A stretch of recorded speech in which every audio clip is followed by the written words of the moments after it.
ஸ்ரீ ஆண்டாள் திருவடிகளே சரணம். திருப்பாவை பாசுரம் 24. பொருள்.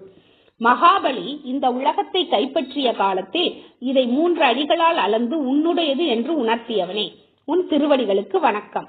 ராமவதாரம் எடுத்தபோது சீதையை மீட்க தெற்கில் உள்ள இலங்கைக்கு சென்று ராவணனை வெற்றி கொண்டவனே, உன் வீரத்துக்கு நமஸ்காரம். சக்கர வடிவில் வந்த சகடன் என்ற அசுரனை ஒரே உதையில் வீழ்த்தியவனே, உன் புகழுக்கு வந்தனம். கன்று வடிவில் வந்த வத்சாசுரனை தடியாக கருதி அவனை விளாமர வடிவில் வந்த கபிதாசுரன் மீது எரிந்து அழித்தவனே, உன் கால்களில் அணிந்த வீர கடலுக்கு மங்களம் உண்டாகட்டும்.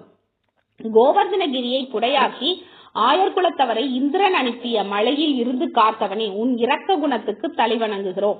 பகைவர்கள் எவ்வளவு பலவான்களாயினும் அவர்களை உன் கையில் உள்ள வேளால் அளித்தவனே, அந்த வேலாயுதத்துக்கு நமஸ்காரம். உன் வீர செயல்களை பாடி உன் அருளை பெறுவதற்கு இப்போது நாங்கள் வந்துள்ளோம். எங்கள் மீது இரக்கம் காட்ட வேண்டுகிறோம். விளக்கம். இந்த பாசுரம் மிக முக்கியமானது. இதை தினமும் நாம் பாராயணம் செய்யலாம். இதை போற்றி பாசுரம் என்பர். இந்த பாசுரத்தை குழந்தைகளுக்கு கற்றுக் கொடுத்து கண்ணன் பாலகனாக இருந்தபோது நிகழ்த்திய வீர செயல்களை அவர்களுக்கு எடுத்து சொல்ல வேண்டும். இதன் மூலம் அவர்கள் தைரியத்தை வளர்த்துக் கொள்வார்கள். ஸ்ரீ ஆண்டாள் திருவடிகளே சரணம்.